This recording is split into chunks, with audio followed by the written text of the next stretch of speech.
नमस्कार दोस्तों, ओम नमः शिवाय। आपका अपने चैनल पर स्वागत है। मैं प्रियंका पांडे। दोस्तों, 2024 में शिवरात्रि जो अगहन मास की शिवरात्रि है वो कब पड़ेगी? तो 2024 में जो अगहन मास की शिवरात्रि है वो 29 नवंबर दिन शुक्रवार को पड़ेगी।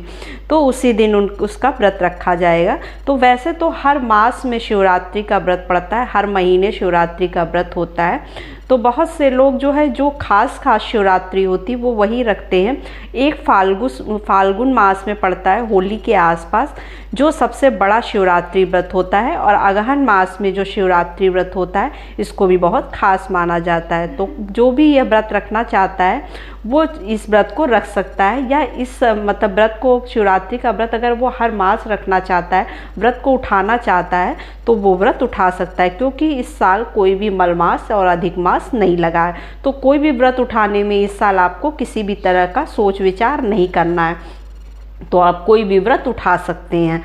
तो ये तो बात हो गई। और अगहन मास में जो शिवरात्रि का व्रत होता है, क्योंकि अगहन मास जो है वो भगवान विष्णु को पूर्ण तरह से समर्पित होता है और इसमें सभी शुभ कार्य चलते रहते हैं।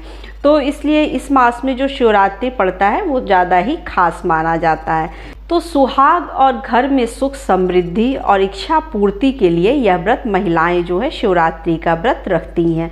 तो इस दिन हमें सुबह उठकर कौन कौन से कार्य कर लेने चाहिए? तो एक दिन पहले तो हमें जो है नहा धोकर जो है सात्विक भोजन करना चाहिए। सबसे बड़ी बात कि शिवरात्रि के दिन हमें जो है, शिवरात्रि हो या सोमवार हो, हमें बाल नहीं धोना चाहिए। कहते हैं कि अगर हम एक दीपक जलाते हैं तो 100 दीपक जो है बुझाते हैं। तो इसलिए जो है हमें सोमवार हो या शिवरात्रि हो या कोई भी शिव जी से संबंधित व्रत हो, उसमें हमें बाल नहीं धोना चाहिए, पहला नियम।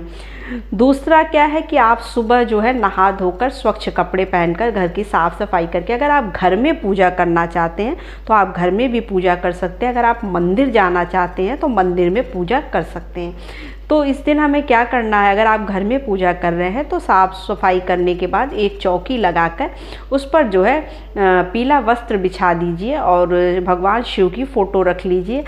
पार्वती जी के साथ है तो पार्वती जी के साथ भी रख सकते हैं। अगर शिव जी की फ़ोटो अलग से तो आप अलग से भी रख सकते हैं, या शिवलिंग है आपके पास छोटी तो आप शिवलिंग रखकर उससे उनका अभिषेक कर सकते हैं। तो हमें पहले जल से स्नान कराना है। गंगा जल का प्रयोग आप ज़रूर करिएगा, क्योंकि गंगा जल बहुत ही शुद्ध माना जाता है। और जो है अगर गंगा जल नहीं मिल पा रहा तो आप जो है साफ जल जो है लेकर उसमें थोड़ा सा मार्केट का जल भी डालकर गंगा नहला सकते हैं। उसके बाद हमें दूध से अभिषेक करना होता है। तो दूध जो है कच्चा दूध से करना है, पका हुआ दूध, उबला हुआ दूध नहीं लेना है आपको, तो कच्चा दूध चाहिए। तो बहुत से लोग कहते हैं कि पैकेट का दूध हमारे यहाँ आता है, तो आप पैकेट का दूध भी ले सकते हैं। दूध तो दूध, चाहे वो गाय का हो या पैकेट का हो। तो आप कच्चा दूध लेने के बाद, लेकिन उसको बॉयल मत करिएगा, उससे जो है हम भगवान शिव का पहले अभिषेक करेंगे। उसके बाद जो है हल्दी चंदन इत्यादि से जो है, बेलपत्र है, जो चीज़ें हम शिव जी को चढ़ाते हैं, उनको जो प्रिय है वो हम चढ़ाएंगे, उससे पूजन अर्चन करेंगे, शिव आरती करेंगे, शिव चालीसा पढ़ेंगे। अगर आप जो है रुद्राभिषेक करा सकते हैं तो और भी अच्छा है। बहुत से लोग हर महीने में रुद्राभिषेक भी करा लेते हैं, लेकिन कोई ज़रूरी नहीं है। कुछ खास महीने होते हैं, आप उसमें रुद्राभिषेक जरूर कराइए।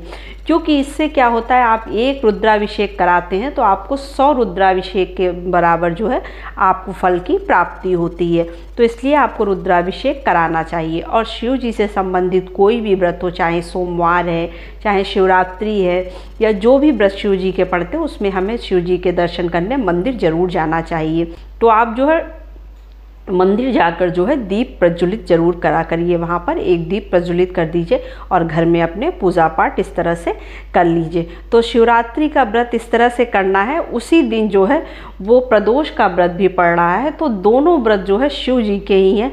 तो अगर दोनों व्रत आप रख रहे हैं, जैसे इसमें फलाहार खा के रखा जाता है और नमक वर्जित होता है, नमक नहीं खाया जाता है इस व्रत में।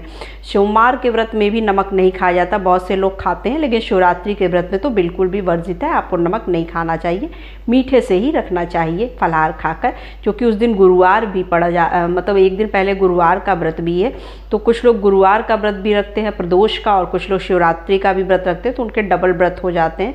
तो वो पूर्ण उनकी इच्छा पर है, वो व्रत जो है एक स्किप भी कर सकते हैं, कोई ज़रूरी नहीं है। आप अपनी हेल्थ को देखते हुए जो है व्रत करिए। तो बस यहीं तक वीडियो थी। नेक्स्ट वीडियो में फिर से मिलेंगे किसी और इजी टॉपिक पर। तो नमस्ते फ्रेंड्स, ओम नमः शिवाय।